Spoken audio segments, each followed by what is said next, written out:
Thank you, Solange. Thank you, Lucas. It was mesmerizing, and I'm sure we're going to have many more such sessions going forward. So I would now request Dr. Naresh Bhatt, who is also a CWC doctor patron. Uh, he's owner of Jiva Health with 3 centers, and uh, he also shares a lot of things in common with Dr. Alan Goldhammer. And he's an author, he's a teacher, and of course, a motivational speaker. And he is also experimenting with OptiFast, something that she's going to share with you. So over to you, Dr. Naresh Bhatt, to introduce Dr. Alan Goldhammer. Okay, hello everyone. Welcome for the exciting evening today where you're going to learn fasting, particularly water-only fasting, and we have the world's foremost authority on the subject, and also he has an institute north of San Francisco, and it is called True North Health Center. So Dr. Alan Goldhammer is the director and founder of this institute. Additionally, he has written multiple scientific articles and publications, as well as relevant for this evening is a book titled Pleasure Trap and an accompanying cookbook that focuses on SOS, that is a sugar, oil, and salt depleted or reduced plant-based whole food diet. Furthermore, his experience of treating in-house in his institute for last 35 years, he has trained or treated 25,000 people based on his water-based prolonged fasting. It is a different kind of intermittent fasting, different than what you normally hear about, but the success is very impressive. With that short introduction, I invite our distinguished keynote speaker of the day, Dr. Alan Goldhammer. So Dr. Goldhammer, and please take over. Well, thank you very much. I'm excited to be here this evening to share with you some of the experience that we've had with this use of water-only fasting. We are defining water-only fasting as the complete abstinence from all substances except pure water in an environment of complete rest. It turns out that an important part of the benefit that occurs during fasting has to be associated with rest. If you allow an individual to be normally active during water-only fasting, the increased use for glucose increases gluconeogenesis, and it shifts the desired breakdown of fat into a less desirable breakdown of protein. So this rest is an important part as well as not eating. The fasting that we're doing ranges from 2 to 40 days. Average fasting clinically is 1 to 3 weeks. Sometimes patients, depending on the problems, may require multiple fasts. We're actually excited. We've recently acquired a Hologic DEXA scanner, which has allowed us to do very detailed and accurate whole body composition assessments during and after fasting. And as you can see from this graph here, what we found is that not only is fat preferentially mobilized during fast, but visceral fat is preferentially mobilized, even compared to subcutaneous fat. And so what ends up happening, if you notice this graph here, fat, the black line, continues to reduce both during fasting and after fasting, during refeeding. The weight that's gained during realimentation is actually water, glycogen, and fiber, and not fat. One of the leading... Alan, your slides are not advancing. Could you put it on a presentation mode, maybe? Okay.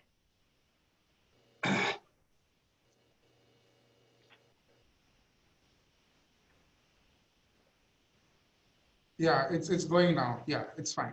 Yeah. Okay. So are you able to see this, the visceral fat, adipose fat slide? Yes. Okay. So, you know, as I said, this demonstrated quite convincingly that the weight that's lost during fasting is in fact fat, and in particular, it's visceral fat, the fat that accumulates around the organs and abdominal area. We're in the process of starting a study actually looking at this in detail, body composition changes, but it is the first thing we've seen that really seems to preferentially focus on visceral fat. Okay, this brings up the next issue which I wanted to discuss, which is high blood pressure. This condition is so common now that a significant percentage of people, including younger people, are now being diagnosed with hypertension. And unfortunately, the medical management of hypertension says that you take drugs for the rest of your life. The guarantee is that you'll be sick forever and you'll never recover, because conventional medical treatment doesn't address the reason why people develop hypertension in the beginning. We've done a study. We took 174 consecutive patients with high blood pressure in a paper that was published in JNPT, and we were able to demonstrate the largest effects that have been shown in treating high blood pressure in humans. If you look at what used to be called stage 3 hypertension, where people's systolic blood pressure is 180 or higher, that average effect size was 60 points, as you can see from this graph. That doesn't even take into account the fact that these people started off medicated, they ended not medicated. So it's actually 60 points plus whatever effect the medication may have been having. And all 174 out of 174 people were able to lower their pressure enough to eliminate the need for medication. We later published a second study that looked at borderline hypertension, those patients that had blood pressure high enough to increase the risk of dying, but not high enough to justify medication. Medications are not routinely used with all patients that have moderate levels of hypertension because the risk of death and debility from treatment exceeds the benefit until your blood pressure rises to a certain level. That is, in fact, the definition of hypertension, the level at which blood pressure benefit from medication is exceeded by the cost and detriment to the body. And in this case, we had 68 patients with borderline hypertension, and the majority of those, all of those patients reduced their pressure 82%, actually below 120/80. And this was in fasts of 5 to 40 days. After we completed those studies, we were approached by the International Union of Operating Engineers, one of our California's more powerful labor unions, and invited us to present information on our approach, and ultimately they decided to support a study. We took the first 30 consecutive members of the union. They underwent an average of 3-week stay and lost 26 pounds, reduced their blood pressure 30/11. At 12-month follow-ups, they had maintained much of the results, and they reduced the cost of care to the union more in the first year than the entire cost of the program.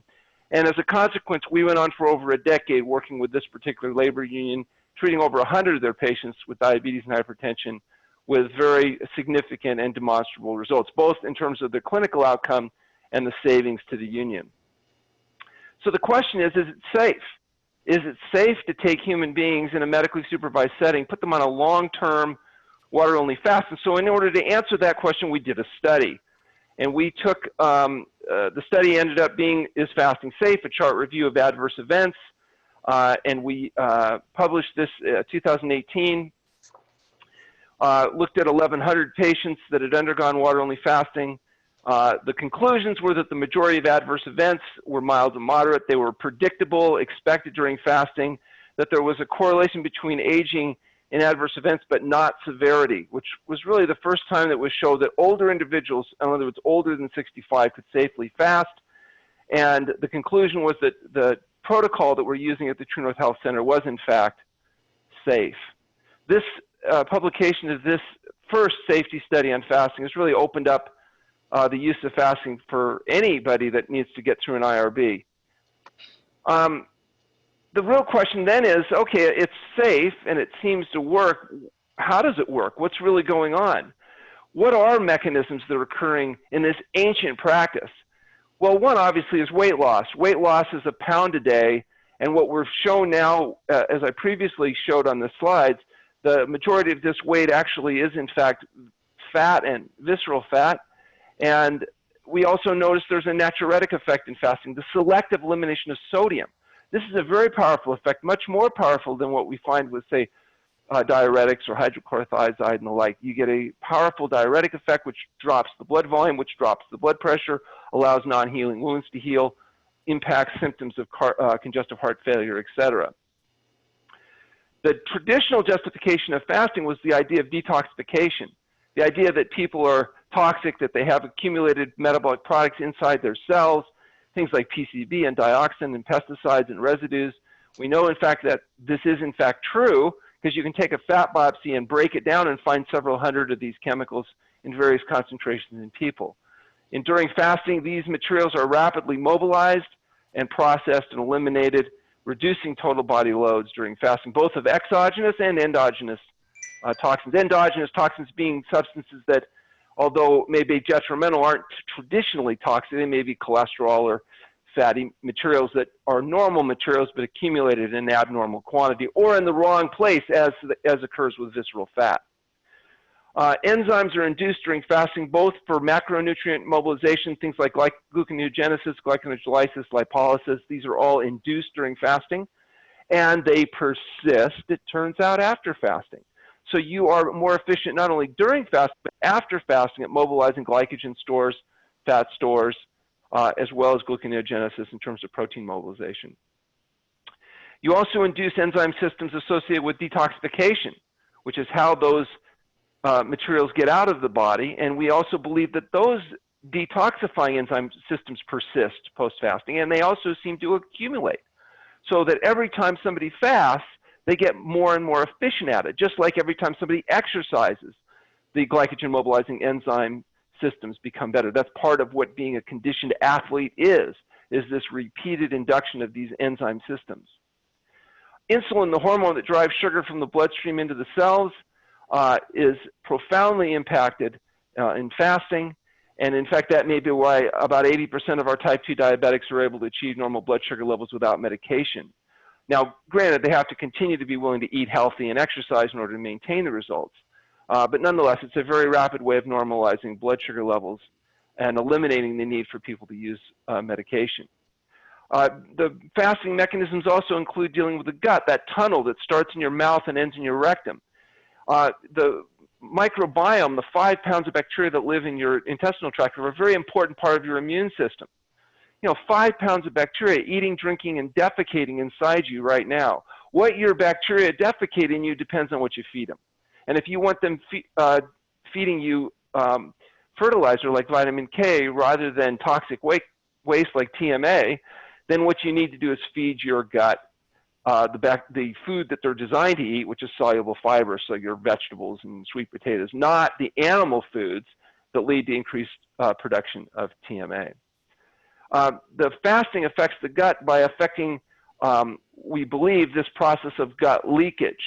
The gut has a membrane that filters out everything except very small molecules, much like this screen here would filter out the bugs. The problem is if the screen became damaged, the bugs could get through. If your intestinal mucosa membrane becomes damaged, you can leak material through, gut leakage, proteins and other materials that shouldn't be there, and that in genetically vulnerable people, the immune system can react inappropriately and lead to autoimmune diseases and other problems. If you look here, the difference between one face and the other is what we call smoker's face. Smokers develop this premature aging because the free radicals from cigarettes actually cause collagen tissues to cross-link, and that's what wrinkles are. It's interesting, you know, some people claim that smoking actually in some senses protects you against things like lung cancer. And technically that's true. 80% of patients that smoke don't get lung cancer, but it's because they die of heart disease before they live long enough to grow their tumors. Because in addition to causing lung cancer, smoking causes the animal lining of the vessels to be damaged, leading to heart attacks and strokes. So I guess theoretically, if people made smoking even more dangerous, maybe we could advertise it as cancer safe. I don't know. Fasting also normalizes the autonomic nervous system that balances the things you don't think about. Fasting also has a powerful psychospiritual effect. It's interesting, with all the different religions in the world, the Jews, the Jains, the Hindus, the Muslims, the Christians, even though they don't agree on many things, the one thing they do have in common is a tradition of fasting. This is an ancient practice that's recognized in most all of these traditional religions. And I think it's because it changes the way you feel and think about yourself and the world around you. Fasting enhances the immune system. It doesn't suppress the immune system. And in fact, this concept of autophagy, the idea of the body getting rid of cancer cells and getting rid of other unwanted debris, yielded a gentleman 2 years ago the Nobel Prize for his work on autophagy. And autophagy appears to be profoundly affected by fasting. Fasting also affects taste adaptation. Good foods don't taste good to people when they've been used to eating greasy, fatty, slimy, dead, decaying flesh, highly processed, salty, sugary, fatty-induced foods. They become addicted to the artificial stimulation of dopamine in their brain from what we call the pleasure trap. And as a consequence, to get people to eat whole natural foods is undesirable. It takes a month on a low-sodium diet and maybe 3 months on a low-fat diet to really make that adaptation. But that adaptation can happen much more quickly with fasting, so that at the end of fasting, good foods actually can begin to taste good, and therefore improving dietary compliance. We did a study on this adaptive stage. We were able to quantify minimum detection thresholds to salt, sweet foods, fatty foods, and what we were able to demonstrate was that there was a decreased liking of salty, fatty, and sweet fatty foods as a result of fasting. People actually have a change, a measurable change in their taste perceptions. Fasting, just in brief summary, decreases a bunch of things like glucose and insulin growth factor 1, which is associated with aging, leptin, which is associated with reduced inflammation. It reduces blood pressure and heart rate, and mammalian target of rapamycin, the mTOR, which is increasing autophagy. The microbial load, as I mentioned, is rebooted. That whole bacteria microbiome, the 1,000 strains of bacteria that are protecting us from things like viral diseases, etc. Inflammatory markers like IL-6, which is associated with the cytokine storm, which is associated with untoward impacts, is also reduced in fasting, as is objective measures of inflammation, the acute phase reactive proteins and other objective markers of oxidation inflammation. And fasting reduces abnormalities associated with metabolic syndrome. It's the most effective way of reversing metabolic syndrome that I've come across. Fasting increases things like adipectin and ghrelin and things associated with satiety. It downregulates mechanisms that increase mitochondrial biogenesis. Beta-hydroxybutyrate, which is the main fuel you burn in fasting, is associated with increased BDNF, and BDNF is the chemical that's associated with protecting you against Alzheimer's disease. In rats that are given exercise ability or that are periodically fasted, they tend not to get Alzheimer's disease, and in part that may be because of the effect on BDNF. Fasting affects insulin sensitivity and cellular stress resistance and adaptation. That's talking about the idea that cancer cells don't like the fasting state, and healthy cells are protected in cancer, which is why we're going to show you a quote from Walter Longo, who mentions that there's a profound effect with the use of fasting on cancer, both in rats and now more recently in humans. And the gut microbiome and diversity is also profoundly affected by fasting. Walter Longo quote in the Journal Metabolism 2015 is that combination of fasting and chemotherapy results in dramatically higher cancer-free survival than chemotherapy alone. And actually, when he published that, I think there was an attitude change about fasting, because many of the pharmaceutical companies said, oh, we can get a better result with our traditional treatments by using this ancient practice of fasting. And at that point, I think fasting began to shift from being criminal quackery to cutting-edge research. I'd like to share, if I have some remaining moments, I'd like to share the results of one particular case report that we published in the British Medical Journal. This was a woman that had been tracked for 2 years with follicular lymphoma, a type of lymph cancer. It was stage 3. They had determined by the excisional biopsy. They had tracked the progression. They had assured her that diet didn't matter when she asked. They also told her that fasting was criminal quackery. Nonetheless, she decided, despite discouragement both from her family physician as well as the oncologist, to come to the Center for Medically Supervised Water-Only Fasting. We fasted her for 21 days, during which time her tumors disappeared. We could no longer feel these previously externally palpable tumors. She refed during the 21 days. She lost 22 pounds. At follow-up, although she still had some residual neutropenia, They could not find evidence of her tumors. By 6 months of a whole plant food SOS-free diet, her white counts had normalized. Her weight, you notice, continued to reduce. I explained to this patient that it was very important that she stuck to the whole plant food diet, or it could be fatal, because I'd track her down and kill her. But so she believed me because she stuck to the diet.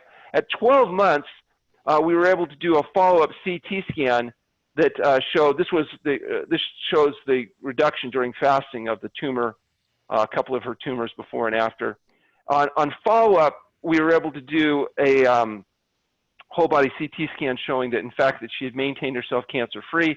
At that point, we wrote up this case report for BMJ. It was published. They said, listen, you need to do a follow-up, though, because some people spontaneously go into remission. And so we followed this patient for 3 years. She followed the dietary program. We got a follow-up CT, whole body CT at 3 years, showing that she had maintained herself cancer-free. And they did eventually publish this paper as well as a follow-up. You know, she had maintained her weight loss through that 3 years, which shows not only can people get well, but it is possible, at least for highly motivated patients, to stick to a health-promoting whole plant food diet. True North Health Center also is actively involved in training doctors. Texas A&M and other schools have recognized us, and now their residents can rotate as part of their training. We're a naturopathic residency site. Those doctors come for a year after they complete their primary training. So we have between 3 and 6 doctors at a time training to actually get more people familiar with using these very safe, simple, and ancient practices that are apparently so effective at helping people deal with the diseases of dietary excess. I know I moved really quickly through this, and I'd be happy to answer any questions. I appreciate your attention this evening. Well, thank you, Dr. Goldhammer. Of course, you know, people have lots of questions. Questions are coming in. And so before we go into questions, I have a little role of interacting and then sharing some of our own experience with the fasting. And let me go over that, and then we will discuss further. So Dr. Goldhammer, once again, you know, he has experience of 25,000 people going through the fasting program. If through our institute, Jiva Health, we don't have that many, maybe a few thousand, 3,000 to 4,000. And then of them, most of them, we have used OptiFast, which is a kind of calorie restriction with some level of fasting. And then lately, last 3 years, we have been using Walter Longo, that Dr. Goldhammer mentioned, his method of fasting mimicking diet. Additionally, the time-restricted feeding, which is having an eating window and a fasting window, that we apply in most of our patients in our obesity clinic. In fact, some of our doctors are listening online here, and so we have some common experience, like Dr. Goldhammer mentioned, and occasional side effects, which we have learned how to deal with it. So basically, when it comes to, you know, health and eating and fasting are only 2 issues: what you eat and when you eat. The problem we have today is the standard inflammatory diet. We used to call it a standard American diet, but we have international audience here from Australia, from India, from UK, and also we would rather call it as a standard inflammatory diet. That leads to, like Dr. Goldhammer mentioned, standard inflammatory gut. And that is the inflammation in the gut, and then it leads to disease in any organ by the translocation of metabolic endotoxemia. The problem is the processed carb, which is devoid of it has very little fermentable fiber, which is the food you feed your bacteria.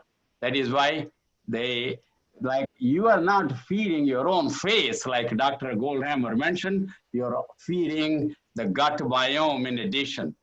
So the solution, once again, is what you eat. Is the food that you eat comes from plant-based source, or animal-based source. Only plant-based source can give you the fermentable fiber to feed your tenants in your body. Your body is now occupied not only by you, by the tenants, that is the microbacteria. And the second part of that is when you eat, and that is the fasting. Now, the time and event line of fasting is, initially when you fast, fast 24 hours or even less than that, 16 hours or so. There is a metabolic switch from carb burning to fat burning. And then when you continue fasting on day 2 and 3, autophagy or self-destruction of the cell particle and then engulfing it, which is called the autophagy. Like Yoshiniro Osushumi in 2016 got a Nobel Prize for that discovery. Continuing fasting beyond 4 or 5 days reprograms at your stem cell level, which is called regeneration and rejuvenation. And that is the ultimate value of fasting, that reprograms or resets your physiology. Time restricted eating is like you create an eating window and then a fasting window. Most of our people that we recommend, either you skip your breakfast or skip your dinner. That gives you 16 hours of fasting. I personally do. I skip my breakfast. Instead, I eat avocado, MCT oil, and coffee without cream or sugar. And that breakfast our family does, that puts us into ketosis that extends 16 plus hours. And that is called nutritional ketosis. And the value is you have decreased insulin, then IGF-1, and then all the benefits that Dr. Goldhammer mentioned. Fasting mimicking diet is a very unique concept.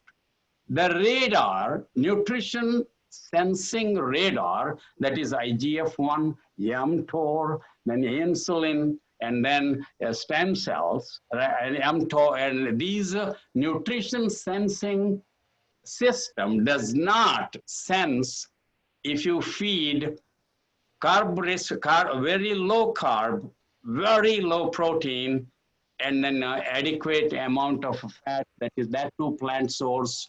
And then you are able to get by feeding the body and managing the hunger, yet developing the biological benefit of fasting, as we see it in the biological markers.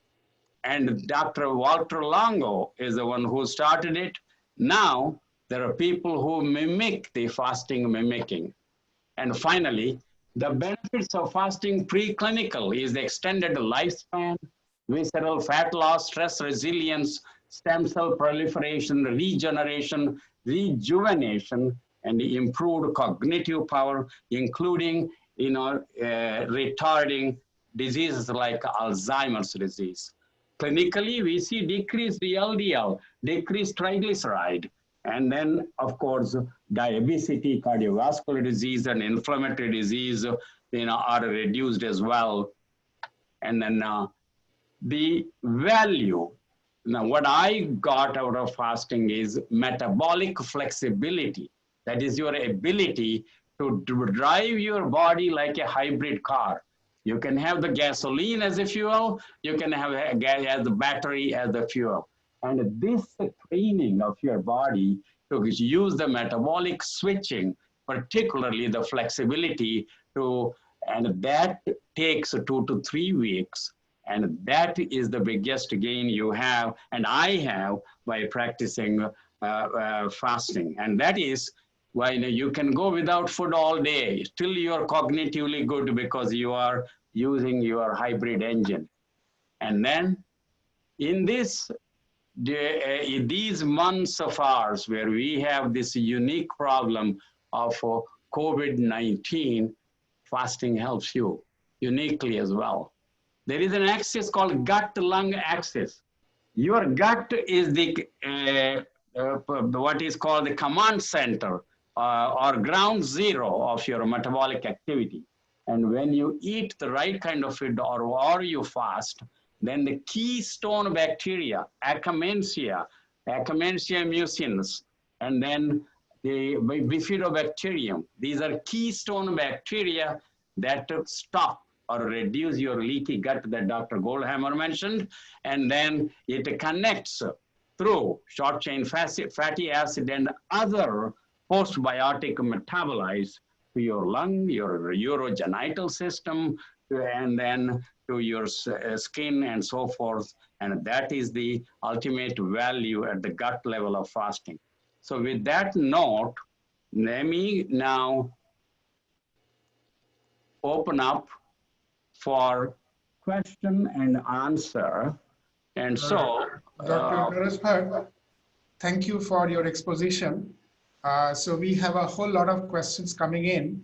So we'll take a little break so that we can have some more questions coming in, and then we'll take up the questions.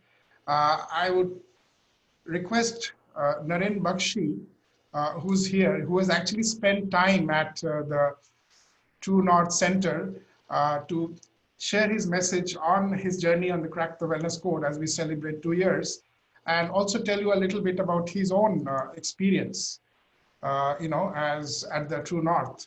So Naren, over to you.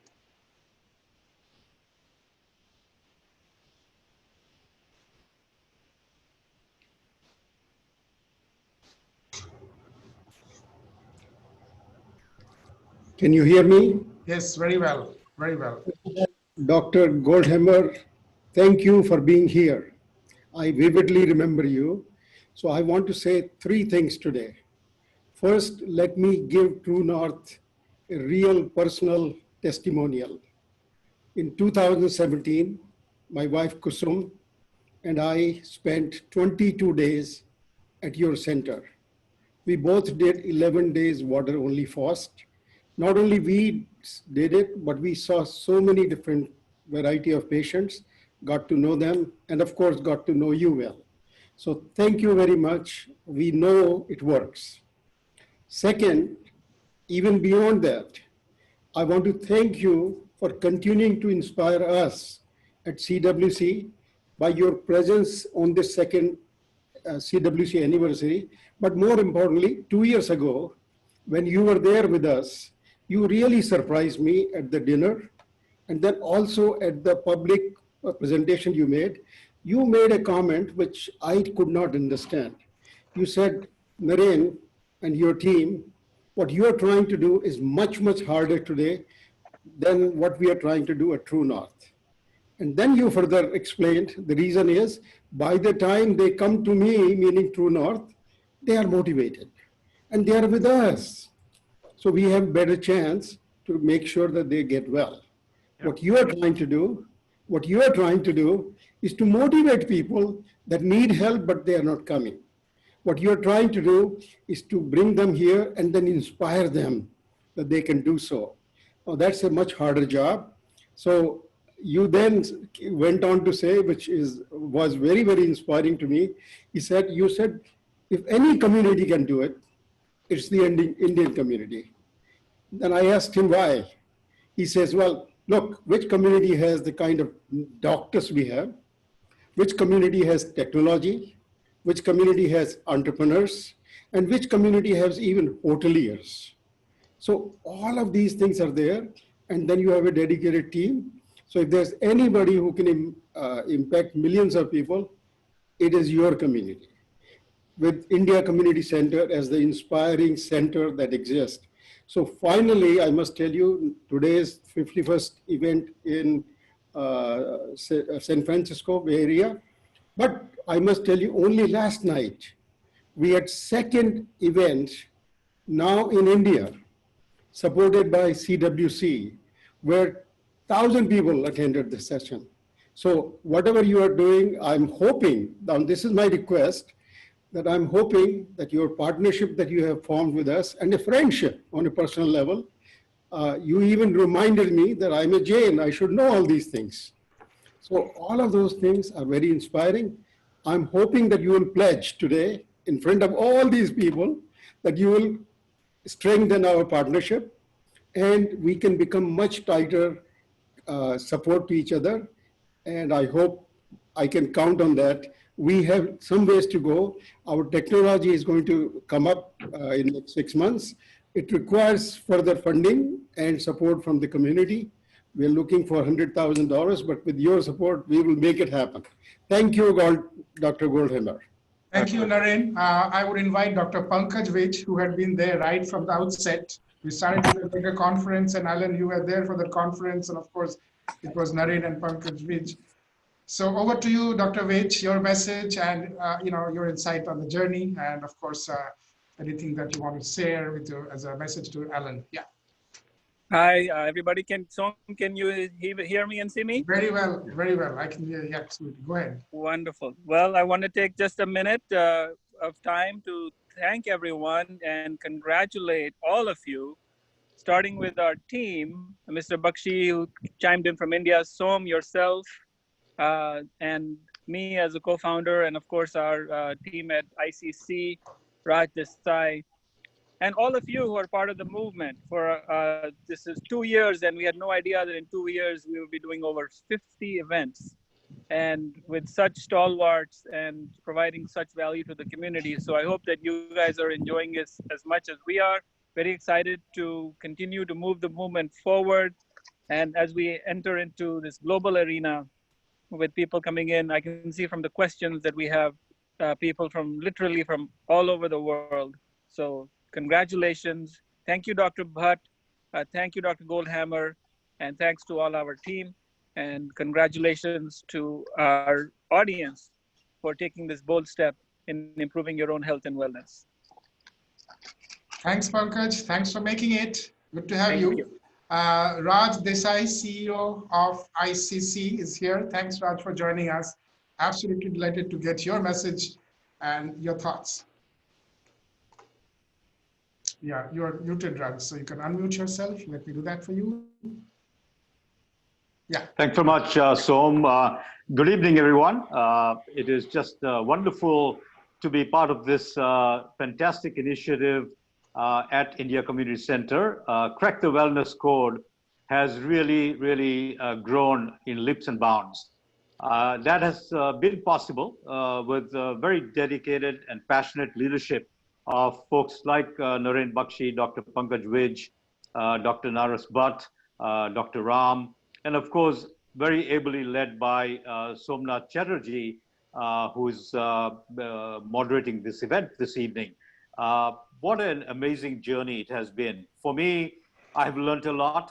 I've made a number of changes in my own personal lifestyle as a result of what the wellness team has been able to host at these events. So I urge everyone to join, to participate, to share with others that could benefit from this wonderful knowledge sharing that is going on this wellness platform. With that, I'd like to just congratulate the team on this second year anniversary, as well as the 51st event to have been hosted, which in this short time span demonstrates the passion and the commitment of the team to bring this great program to the community. Community at large is very much benefiting from this, and in this COVID-19 era, clearly the virtual delivery of this program even makes it better because it is reaching people who otherwise cannot come to a physical location. With that, thank you all for joining, and thank you, Somnath, for bringing this great event with Dr. Alan Goldhammer, who has just been such an inspiration to our initiative. Thanks so much. Over to you. Thanks, Raj. So the first question for you, Alan, which I can see in the chat box, it's a very interesting question, a very common question though. How does water fasting impact LDL? Well, LDL levels, of course, will drop during fasting, as will all lipids, triglycerides. What's interesting enough is total cholesterol levels will increase initially, in part because you're actually mobilizing materials from inside the vessels. There's no place for it to go but in the bloodstream. So there's a temporary increase, although the overall effect on lipids is quite favorable. So the next question is, what are the effects of IF on hypothyroidism? Well, I don't have as much experience with intermittent fasting as I do water-only fasting. I can tell you that thyroid function during fasting, of course, reduces as part of the adaptive mechanism. And we know that there's an interesting correlation between the gene associated with most hypothyroidism is Hashimoto's thyroiditis. There's an HLA-DQ gene associated with that that's the same gene associated with gluten sensitivity.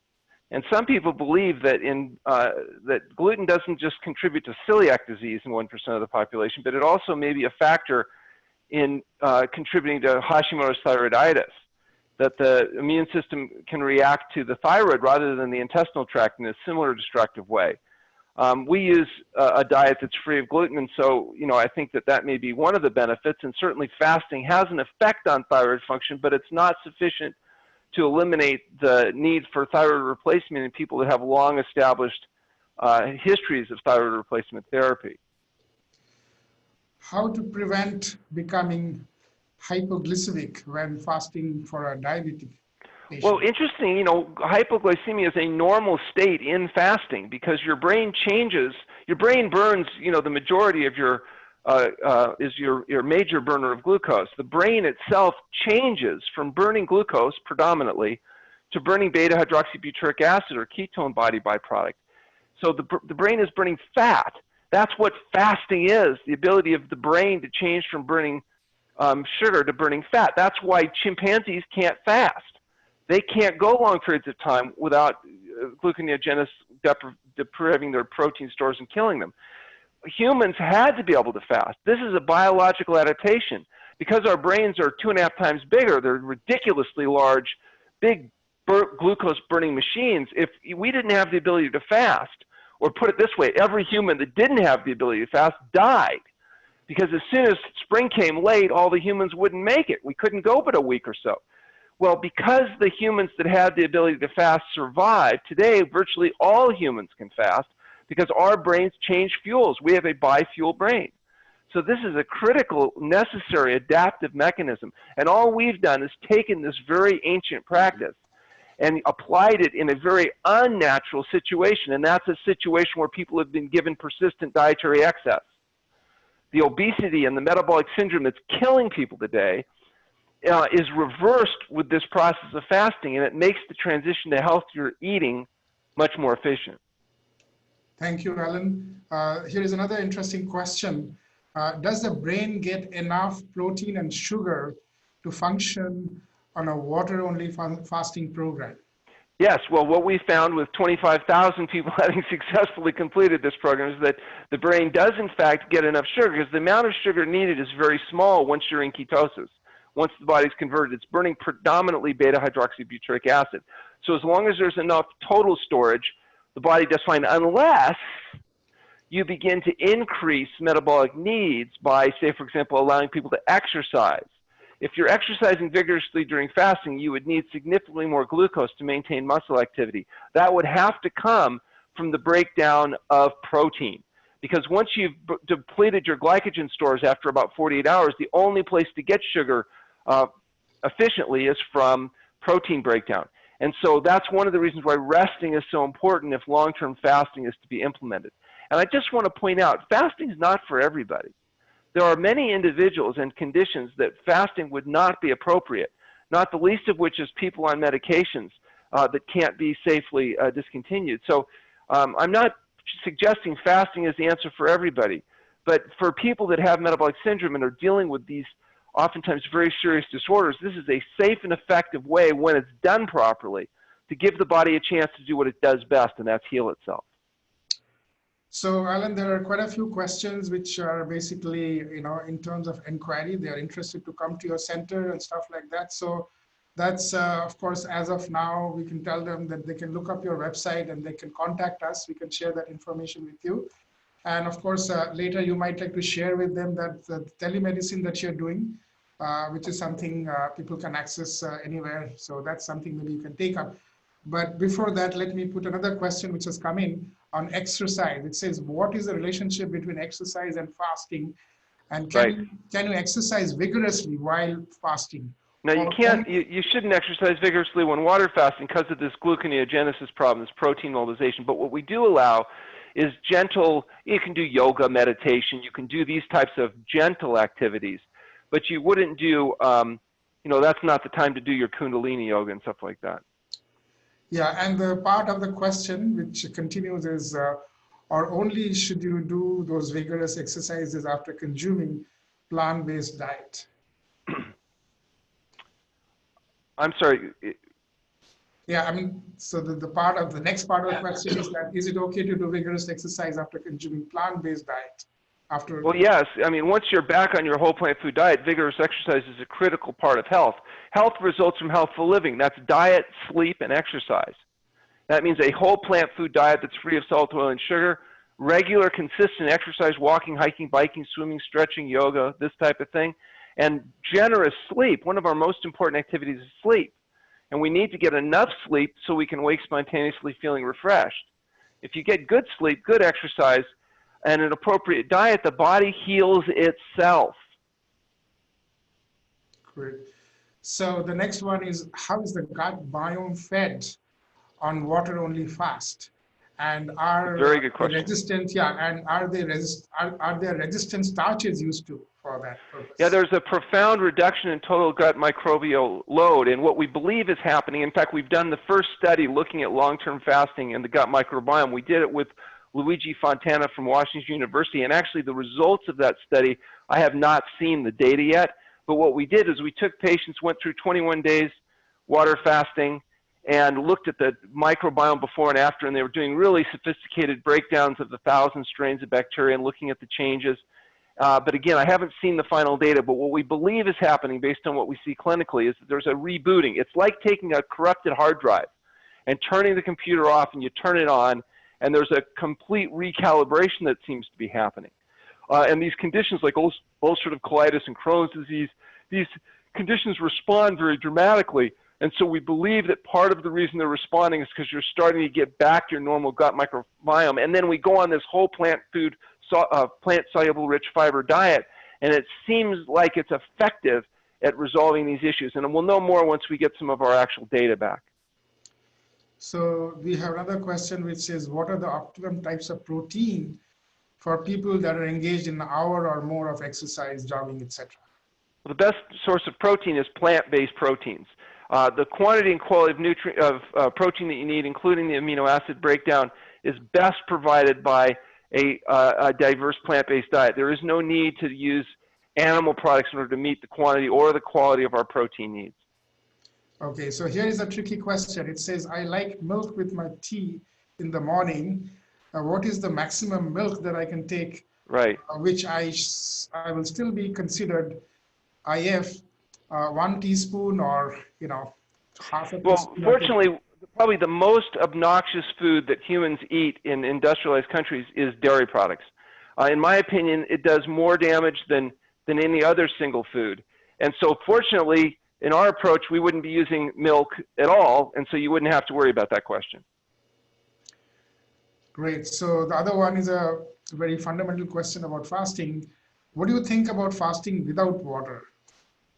Well, I wouldn't recommend fasting, dry fasting, even though, now, maybe for religious or spiritual, there may be all kinds of people that advocate it, but from a physiological standpoint, from a health standpoint, I would discourage this practice because without a solute to allow you to put the toxins that your body mobilizing in, you're not going to have an efficient ability to mobilize and eliminate those products. That water becomes an important part, not only of keeping you alive and preventing dehydration and preventing kidney shutdown. I might mention one of the advocates of dry fasting actually passed away recently from dry fasting. There was kind of some internet talk about that.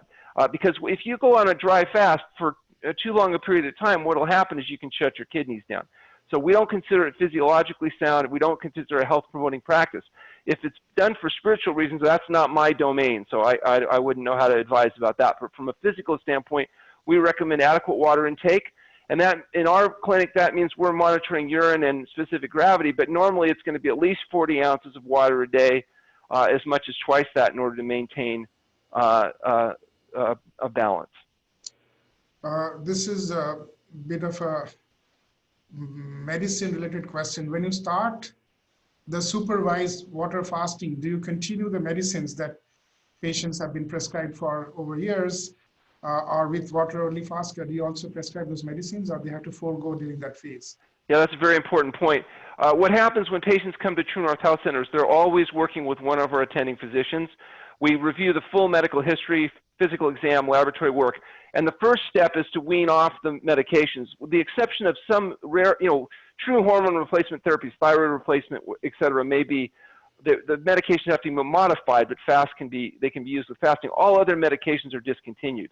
Now, what's exciting is that most people are medicated not for their condition, but for their diet.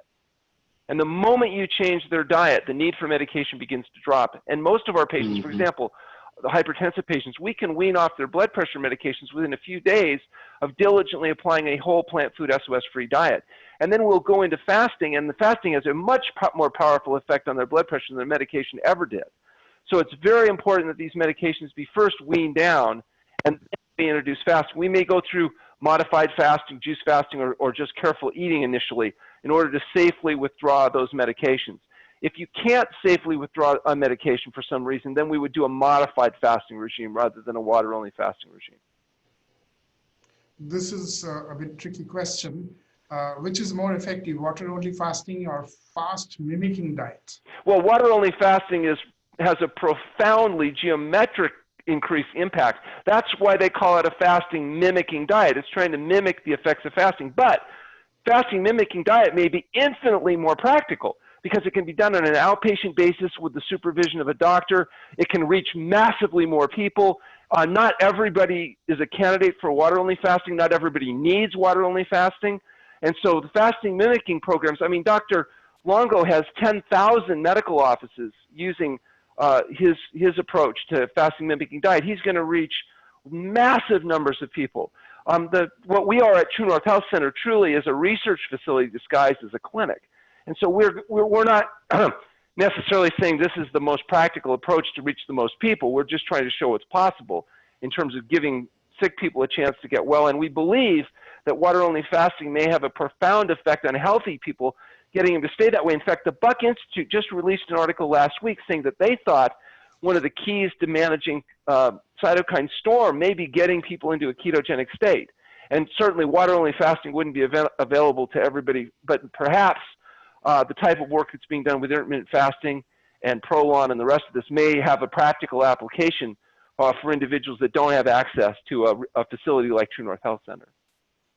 Here is a critical question. Is it okay for someone with post-heart attack related medication to go for water-only fasting? Well, there are some heart medications like anticoagulant therapy, for example, that you wouldn't discontinue, certainly not arbitrarily, because the risk of stroke would be significant. If a person's had a pulmonary embolism, myocardial infarction, a stroke within the last year, we don't use water-only fasting, not until they're able to safely be stabilized off these medications.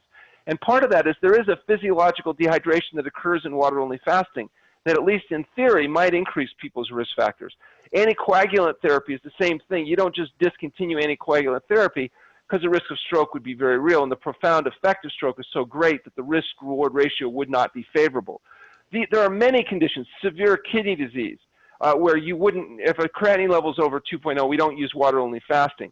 It's one of the reasons why it's very important that before water-only fasting be considered, a proper history exam and laboratory evaluation be done so that only people that are good candidates for fasting do that. That's also one of the reasons we offer free phone conversation with me to anybody that's interested in finding out is fasting appropriate for them.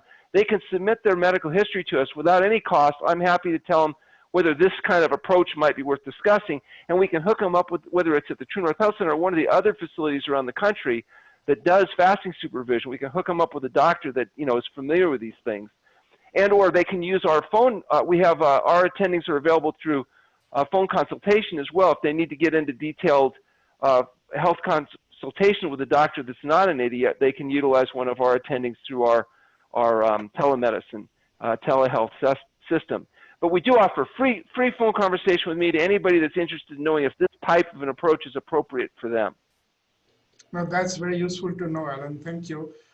Here's a question which says that, do you recommend regular fasting for healthy children once a week in 15 days? Well, I recommend healthy, regular fasting for every single person, including children, every day. I believe that we should limit the feeding window, whether it be 12 hours or 16 hours, depending on the person and the age and the circumstances, but that we should fast every day. It's between the last meal, supper, and then when you break your fast in the morning, called break fast. I don't think people should be eating all day and all night long. And having a period of 12 to 16 hours of fasting every day not only helps prevent overeating, but also that amount of fasting may be enough cumulatively to induce metabolic changes that cumulatively have profound beneficial effect. So I think that it's a good idea to make supper your final meal. Stop with all the late night eating. Don't eat 3 hours before you go to sleep. Get a good night's sleep. And I think fasting every day for everybody is probably a health promoting habit. Here is a question from Dr. Padma Srinivasan. You may recall she was chatting with you last year when we had the annual event. So what she's saying is a very interesting question. What is the strategy for someone with metabolic syndrome, but the person has no need for weight loss? Well, metabolic syndrome doesn't necessarily require excess weight, and it doesn't really change our approach. You can fast patients, although honestly, a person that's very thin obviously would not be doing a very long fast compared to maybe a person that has more reserves. But sometimes even short periods of fasting have a relatively limited effect on reserves, but have a profound effect on things like insulin resistance and the gut microbiome. And sometimes when people are very thin, we still may use fasting, but it may be very brief periods of fasting rather than these longer 5, 10, 20, 40-day fasts. So there are some questions on plant-based food. I'll just combine them. So it's basically what type of plant-based proteins are good, and then it goes on to say that plant-based food which we are getting from stores, is it okay to eat? Yes, so we encourage people to buy whenever they can organically grown fruits and vegetables. We believe the diet should be exclusively whole plant foods and SOS free. SOS is the international symbol of danger, and it stands for salt, oil, and sugar. Salt, oil, and sugar are chemicals added to food. They're not actually whole food. They're chemicals that are added to food that fool the satiety mechanism of the brain and lead to overeating. That's why people are fat and sick. That's why 2/3 of people are overweight or obese. That's where metabolic syndrome comes from. So I say escape the pleasure trap and avoid the salt, oil, and sugar, the animal foods and the highly processed foods, and fill yourself up with fresh fruits, vegetables, minimally processed whole grains, gluten-free preferably, beans, limited amounts of nuts and seeds. If you do that, you get the quantity and quality of nutrients you need. You avoid the dietary excess. If you're a male, you're going to lose about 3 pounds a week down to your optimum weight. If you're a female, about 2 pounds. Males lose about 50% more weight, in part because they have testosterone, which is a fat-burning hormone. Women, on the other hand, have estrogen, which is a fat storage hormone. So women have to work twice as hard for half the results, but, you know, don't shoot the messenger. I don't make up the rules. So here's a question which either of you can answer, Dr. Naraz Bhatt or yourself. The question is juice fasting, where we consume green juices and veggie juices, safe for everybody? And which individuals should not attempt such a regimen without medical supervision? Okay, let me answer the juice. When it is a fruit juice, it is not fasting. And by definition, by biological definition, fasting means you have to enter nutritional ketosis. And orange juice or grapefruit juice or these sugar-based juice does not lead you to fasting. Secondly, the green juices are excellent. In fact, green juices, you know, we recommend it because it gives you enough of the plant-based, you know, fermentable fiber, and then also some of the nutrients, and which is fine. And there is no problem there as long, you know, so what's the criteria? How much sugar is there in the new juice? Alan, you have any other comment on that? No, I think that I would agree that we want to minimize the amount of fruit in juices when we're doing juice fasting. The goal when we're doing juice fasting, we want about 600 calories a day to come in. And the reason is that's enough sugar to maintain the primary brain needs in a resting state. And that avoids the gluconeogenesis. there's other approaches that are used to ensure that sometimes the calories will come in from higher fat foods or products like Prolon. There's different ways to do this. You know, my real expertise is in prolonged water-only fasting.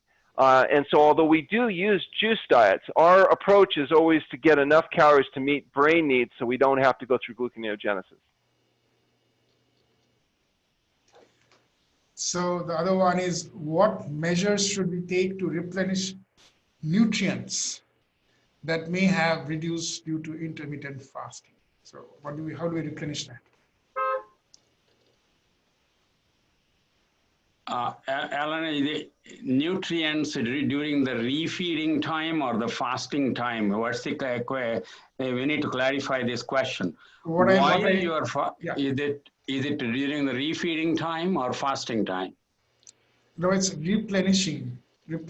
After you've done the fasting, then you have to rebuild your body according to what is being said here. Right, the macronutrient or micronutrient, you know, you need to have after you have finished your fasting, you know, whether it is within the day, which is the eating window, after your fasting window, then we recommend plant-based, whole food, okay, and with the adequate amount of, once again, plant-based protein, because some of the animal-based proteins is associated with the fats that are pro-inflammatory, particularly, you know, palmitic acid and then stearic acid. These increase metabolic endotoxemia. So you're defeating that purpose. So our goal is, you know, to push as much as possible plant-based food. And then, of course, you know, some of the vitamins, if you're missing, like vitamin D or any of the micronutrients, you may need supplements. But Alan, any other comments on that one? Well, yeah, I mean, once we've treated with fasting, many of the malabsorption problems resolve. And now when you get a whole plant food diet, just as you said, the body is able to absorb nutrition, even that may not have been able to absorb it before.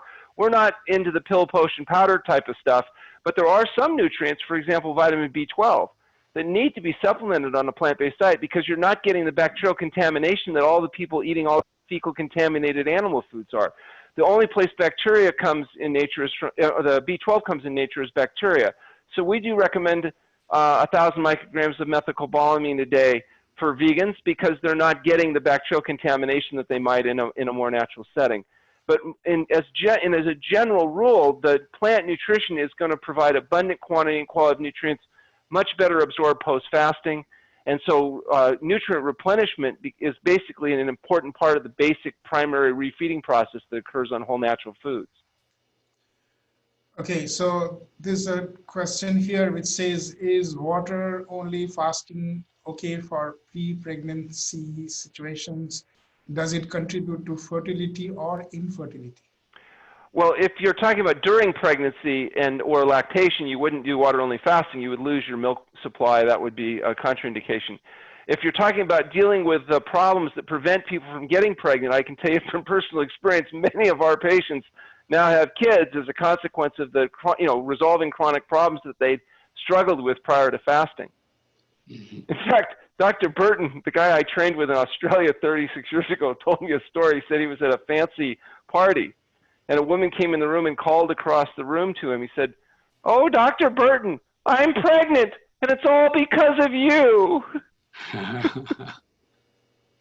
That was because she underwent a fast and regained her fertility. We've had many patients in the cycle post-fasting achieve pregnancy after having struggled for long times to achieving pregnancy. And so, there's a lot of research that still needs to be done, but you don't use fasting during active pregnancy unless there's a dire situation, and you don't use it during lactation. Alan, there are a lot of questions on dairy, so basically the questions, I'm just clubbing them together. There are plenty of them, but I think I'm just trying to make sense out of that. So the question revolves around saying that what if we eliminate dairy from our diet, and this whole concern about calcium comes in. And then the other part of it is that, we switch from dairy to something else. What would you suggest with so much of alternatives in the market, oat milk and rice milk and almond milk? So yeah. What would be your favorite, or what would your recommendation, or are you neutral? Yeah, as long as you're not using dairy products, I'm going to be happy with any of those alternatives. But you want to get the kinds without the salt, oil, and sugar added to it, or make it yourself. You can make your own almond milk or oat milk or whatever. The reality is I'd rather see people eating as much as possible whole food rather than a lot of the fractionated processed foods, particularly the stuff that you buy that has all these additives to it. Here is a very interesting question. Yeah, you might like to take that. Does drinking water with lemon or water with lemon and ginger break intermittent fasting? Well, I don't know about intermittent fasting, but it definitely affects water-only fasting. We don't, even 10 mils of carbohydrate like you'd get from a little bit of lemon juice would be enough to alter the physiological adaptation to fasting. And so even 10 mils of carbohydrate, for example, will alter the natriuretic effect.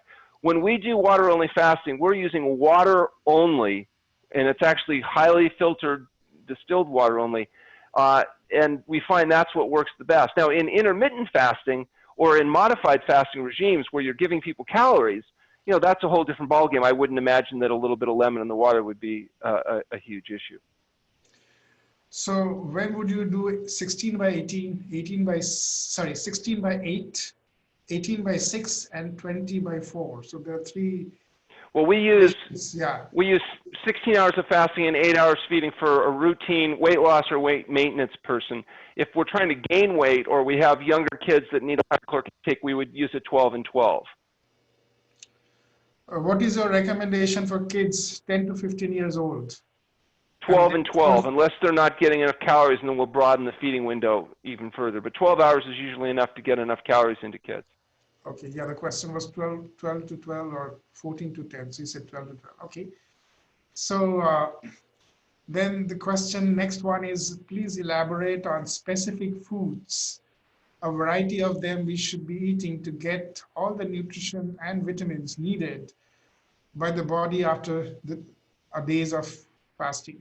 So for every week of water fasting, we start with a day of fresh vegetable-based juices with maybe just a little bit of fruit to increase our caloric intake. We'll do a day of raw fruit and vegetables. Then we'll introduce steamed vegetables. It takes about half the length of the fast to carefully realiment, and it's important that this be done right, particularly in long-term fasting. When you start getting into these 20, 30, 40-day fasts, too rapid a refeeding can result in refeeding syndrome and could even be fatal in extreme cases. So appropriate refeeding after prolonged water-only fasting is a very important part. We will never enter into a fast unless we have a period of half the length of refeeding be done in a controlled, medically supervised setting. And that's how we've managed to do 25,000 of these patients over 36 years without inducing refeeding syndrome or getting into any kind of outcomes of that nature. Okay, so this one says, Dr. Bhatt talked about MCT. Isn't that contradictory to SOS? I'm not sure I understand. Alan, the question is, you know, your thing is no oil, no added oil, right, in addition to the native oil in the plants that you eat. Right. So we have in intermittent fasting as well as fasting mimicking, we use MCT oil to enhance ketosis, nutritional ketosis. Well, I would defer that to you because you're the expert in intermittent fasting. We don't use any type of MCT in relation to water-only fasting, so I'd have to defer that to you. The point is, the answer to that question is, if you do 8-hour window of eating and 16-hour of fasting, you know, you can enhance the value of your 16-hour by adding MCT oil, or in my case, I use avocado and MCT oil and coffee without sugar or cream, and you're just increasing your nutritional ketosis. Additionally, unlike the regular coconut oil, MCT oil it enhances your gut bacterial balance. Can a person with type 2 DM do intermittent fasting? Yes, in fact, type 2 diabetes is one of the conditions that we have the most experience in managing. Fasting reduces insulin resistance. And so for patients that are producing insulin, in other words, if their C-peptide suggests they're making insulin, it's very likely that they can achieve dramatic improvement, and in many cases, normalize blood glucose without the need for medication.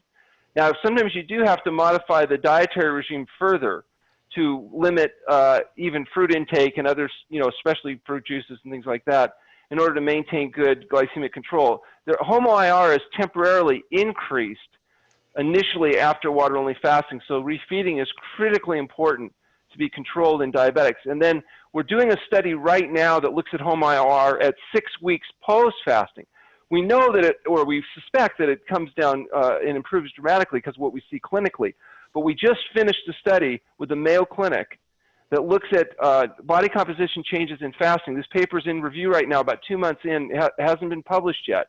But it did show an initial increase in HOMO-IR when you first come off water-only fasting. And we believe that there's a rebound effect that, and now the study we're doing right now looks at that same variables, but at 6 weeks post-recovery, where we expect we'll find it significantly reduced. So anyway, the point is that there's big dynamic changes that occur in fasting. There's been very little research done on it. A lot of what we're doing is really virgin data. And I'm excited that now some of these big name research facilities are actually collaborating with us because we're one of the few places that have data on long-term water-only fasting. We also have our own research laboratory now. We can extract samples. We can freeze them at 86 below. We've got refrigerated centrifuge and all that stuff. We've also got an affiliated IRB with federal-wide assurance. So those studies can be approved by people that are familiar with fasting, which is a pleasant change from the past. And we have a research team. We have Dr. Tasha Myers, who's a PhD postdoc from Columbia, who's brilliant, and another PhD and another MD that have joined our full-time research staff. So we're really putting ourselves in a position to take a look at these biological and biochemical changes that are occurring in fasting and hopefully be able to disseminate that research through our website. Fasting.org is a fasting compendium website where all this information will be shared. Does BPH client benefit from water fasting? Benign prostatic hypertrophy with long-term water fasting sometimes does have a profound effect, and particularly on the, people frequently will go where they're waking up every hour. By the time they're done fasting, they'll be waking once or twice a night, and that's the routine, not the exception. Actual enlargement itself can reduce, although sometimes that does take longer fasts or multiple fasts to get significant measurable changes. But the symptoms that drive people crazy with BPH are often profoundly affected during fasting. Okay, the next question is, I'm healthy with no known medical problems. Would a water-only fasting be helpful to me? I believe so. I think we're going to find that the people that get the most benefit from fasting are actually the healthy people using it preventatively. I and my staff all fast for a week or so a year just as a preventative measure. We're doing a study that will start in 2021 that's looking exactly at this variable, looking for reliable biomarkers, including some exotic biomarkers, including things like the number of mutations inside B lymphocytes and the response of cytokine response and the measures that predict that in healthy people. Because what we believe we're going to find is those markers of health are enhanced with a whole plant food diet and enhanced further with fasting. We can't prove it yet, but that's exactly the question that we're answering. In the current environment with COVID, for example, where you have some people getting infected and not even knowing they have it or it's very mild, and other people having terrible, devastating, or deadly effects, you have to start asking, why is it that some people are dying from this and other people are, recovering as they would from other, serious infections? And one thing that seems to predict death appears to be metabolic syndrome itself. So the overweight, the diabetes, the cardiovascular disease, some of the medications associated with it. My opinion is that, yes, we should avoid exposure to infectious agents by washing our hands and wearing masks and doing all the things that are being advocated.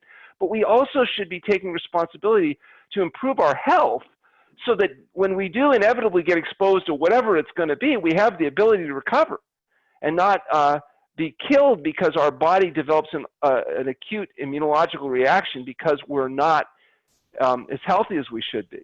And so I think this should be a motivation for us to not only apply the hygienic practices that are being advocated, but also to start taking seriously the fact, because believe me, I don't think this is the last serious problem we're likely to face in our lifetime. There's going to be other problems that come along, and the healthier we are, likely the better we're going to be able to be in a position to try to have a less serious effect and recover. Are there specific vegetables, raw, steamed, you recommend for increasing healthy gut bacteria?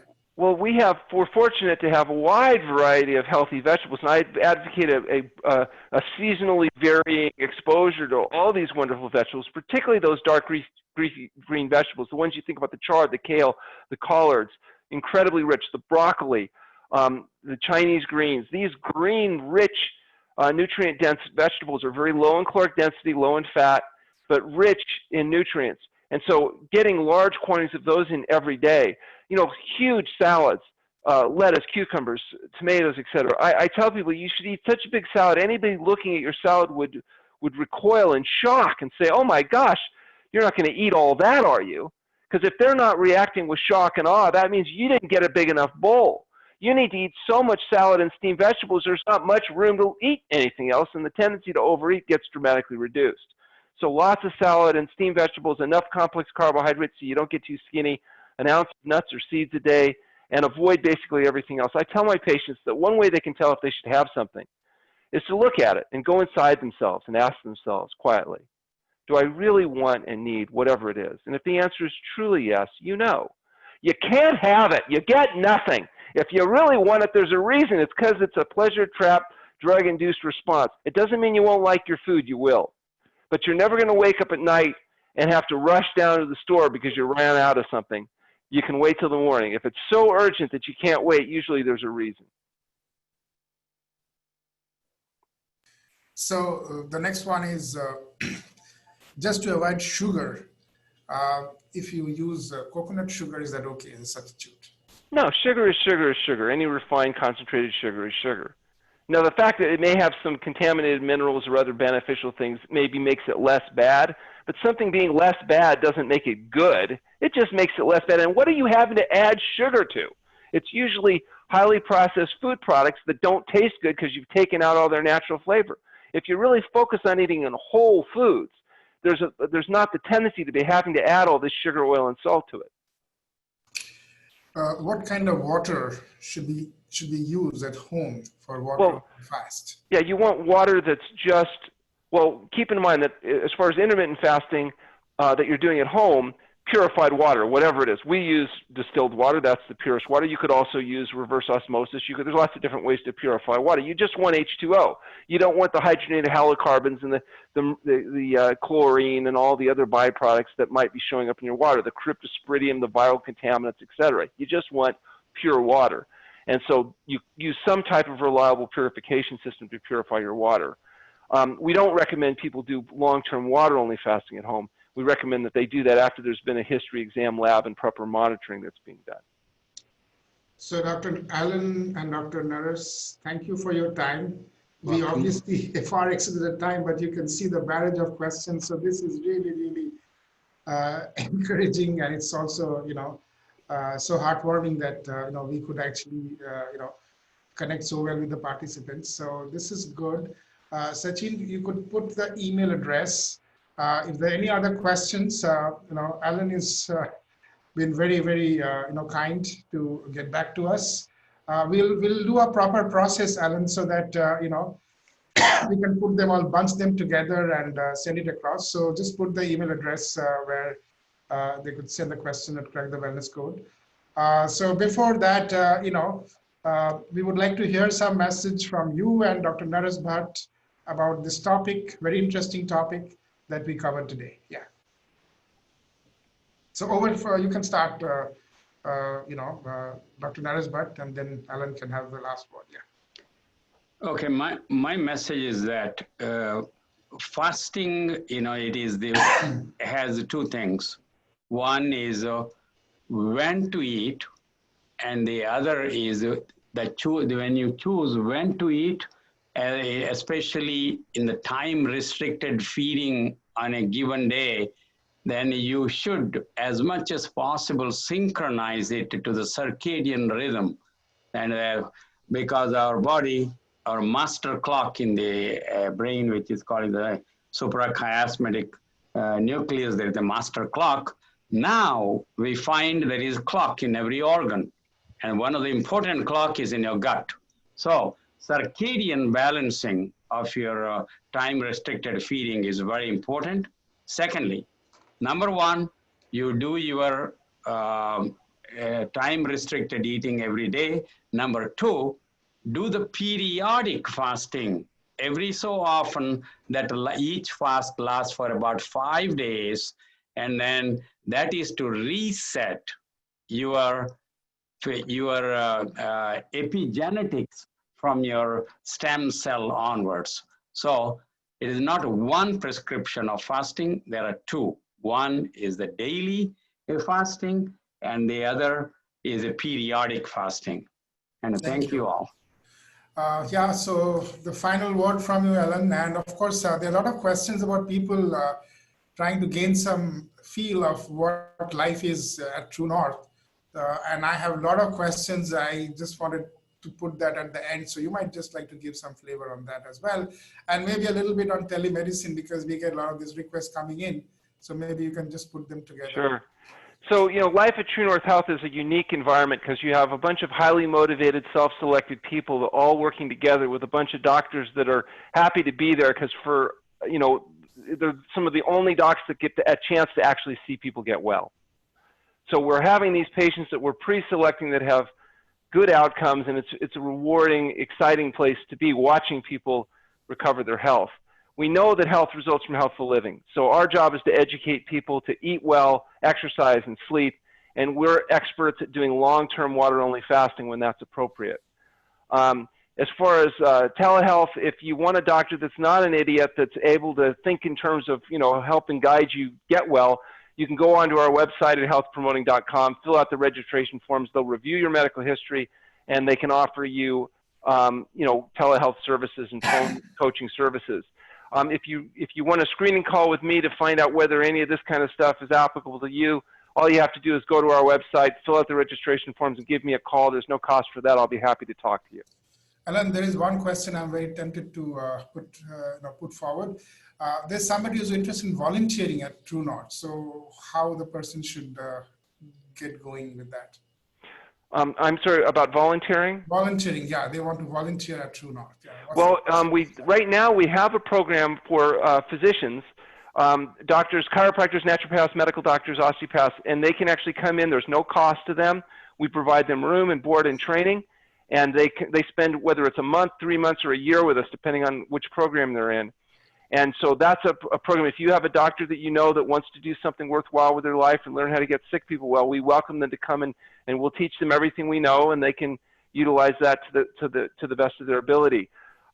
We don't have the capacity to house other people now because we're about 2 months booked out.